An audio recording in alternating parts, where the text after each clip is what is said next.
big players, they have capital. They need to place it. Yeah. They need to buy assets. They're paying on it regardless. But, it's got to be placed in the right assets. So seller financing, which is just one form of creative financing, but seller financing is much more common in commercial real estate.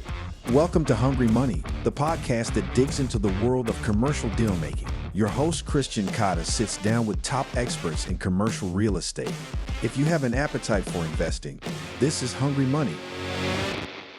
What's up, guys? Christian Cotta here with Hungry Investments, episode number 1 of the Hungry Money podcast. Number 1. Yes, number 1. And today, if you're not familiar with this podcast, which you wouldn't be because it's episode number 1, we're doing a podcast here where we're literally diving into the world of commercial real estate deal making, everything and anything. These are going to be quick hits, what's going on in the market, bringing you guests that know what they're doing, are in the flow, doing deals, every single different type of thing that you could think of. And my first guest today, my buddy Trent Ellingford, literally does something I've never even heard of, and I've been doing commercial real estate for 20 plus years. So I'm going to let Trent, why don't you tell us exactly what you do? Yeah, sure. And honored to be here for the first show. That means something, right? Yeah, absolutely. I'm a wholesaler, which is kind of weird to say, honestly, because I've been in real estate for over 20 years, and I never was a wholesaler. When I was in the residential space, that's not what I did. And I think in the commercial space, it's not really spoke about or talked about. Not that I'm the only person that does it. There are other people in the space, and it's kind of a small space. I know who a lot of them are, but everybody kind of holds it pretty close to the chest and flies under the radar. And, there's some pretty big transactions, 6 figures, 7 figures, multiple 7 figures. And so, not highly advertised or put out there. You don't see a lot of YouTube or Instagram or social media about it, but the mechanics of it, basically the same as residential. You're finding a really good deal, getting the contract, and then facilitating that to an end buyer. And so wholesaling, if you're not familiar, like Trent just said, taking a property that has a lot of cushion in it or a lot of upside, putting it under contract, and then finding somebody else that's willing to pay you more for it? That's exactly it. The two biggest pieces are the art of being able to find a good deal. And with commercial real estate, what goes into that. Is it income producing? And then we're backing into those numbers based off the actuals. But really, what's the upside? Right? Most investors are looking for some type of value add or some type of lift in the property, whether that be below market rents that they can raise or vacancies that they can fill or room to expand to generate additional income on the property. So it's finding those deals and getting them under contract and then selling that paper or contract to an end investor for more than the purchase price we've negotiated with the seller. And that arbitrage or difference in the middle is what we pocket. What's the difference in your wholesale deals and what people might be used to with residential? Yeah, the biggest difference for sure is that spread. 6-figure assignments? Yeah, we really don't like to look at a deal unless it's got 6 figures on it. I won't say that we never do, but it's, just to steal from one of my close friends, like, does the juice justify the squeeze? There you go. A $2,500 deal, I promise you, takes just as much work and effort as a $250,000 deal.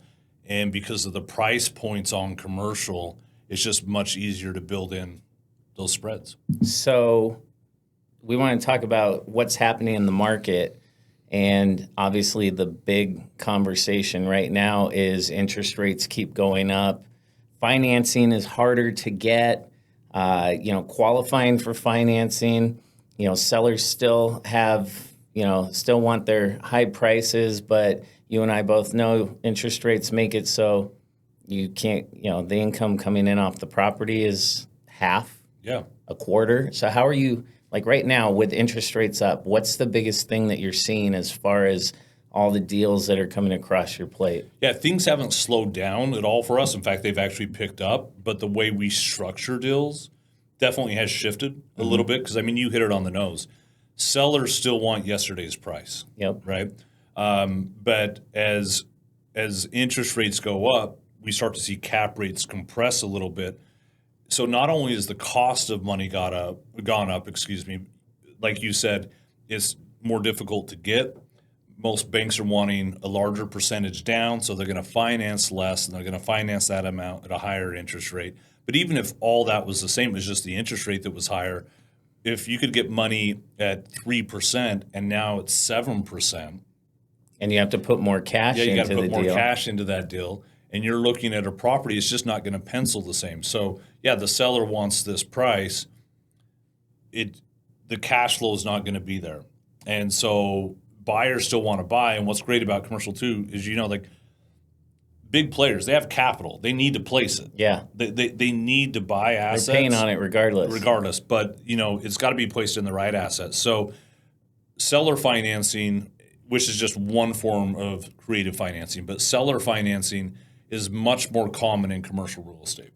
I don't think a lot of people understand that. No. It's always been pretty common. Yeah, the right? creative financing side is just a part of the Yeah. game. Well, because there's some people that have made it much more. It's not a new way to structure deals, creative. I think your sellers are more sophisticated, so they realize they can play bank and make more money. I just think for the average person that's maybe not in the commercial space, they've become very familiar with creative financing over the last few years because of sub 2 or whatever it may be. Yep. Those aren't new strategies. They've been around forever. Yeah. In commercial, again, you hit it on the nose. You're typically dealing with a more sophisticated seller. A lot of times, a bunch of liquidity. It's not the only property they have. They have no issue. They might own the playing bank. property outright. Yep. So you can get them a big chunk of cash up front. I'm not a CPA, but now they're only paying capital gains on that. They're getting a fact check every month, but they don't have to deal with maintenance or tenants or They whatever. can make it may more be. money off the note payments than they were making on the actual property. Yeah. And some sellers, they'll carry it indefinitely. We'll carry this as long as you want us to carry it. Others, I speak with some sellers. Hey, I'm late 70s, I'm early 80s. I don't want to carry this long term, but they'll carry it for 5 years. They'll carry it for 3 years. So from a buyer standpoint, a lot of upside, right? Smaller amount down. It's a non-recourse loan. You're not having to personally guarantee that. You're not having to jump through all the hoops of the banks. And you should be getting an interest rate that's lower than conventional. Yep. A lot of the offers we put in are IO. They're interest only anyway, so it keeps the payment really small. It's easy to cash flow. It's great for the seller because maybe they want $2 million, but as we underwrite it, our price is 1.4. Well, we can come up to 1.6 if you'll carry the paper for 5 years, and then with interest payments, it gets them over that $2 million mark. So we can help them get their price, and it helps the buyer get what they want. So yeah, all the buyers want seller financing right now. We approach every deal that way. What are some of your favorite deals to do right now? So I work with a lot of client students. Those are my favorite, is to see somebody new in the game, like kind of get a commercial deal done. And we have a great dispo team, so we're making money on those deals too. The big ones are always the most fun, but the really big ones maybe take a little more time. Yeah. Are you seeing certain types of properties that kind of fall into your categories? Like big demand still for storage. Yeah. Yep. A lot of demand for storage. We're focused heavily right now on RV parks. We'll do larger multifamily, but the lower hanging fruit's the smaller multifamily. So we're looking at like 10 to 70 units. Mom and pop type stuff. Because it's more likely a mom pop type owner versus an institution or a REIT. So yeah, that's our primary focus. But look, what also I think makes us unique is we'll take a look at any property type. If it's a gas station, if it's a mobile home park, we have buyers for those types of properties. Awesome. So if anyone wants to find you, where's the best place to connect with this guy? My address is Instagram's the Cell phone? Yeah.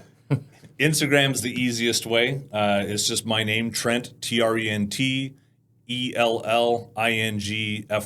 So And Trent we'll put it up here. It's probably sitting right here underneath me right now. But all right, so go follow. Make sure you follow Trent. This won't be the last time that he's on the podcast. We did this intentionally so that we could have our guests come back and fill you guys in on what's going on here in the market.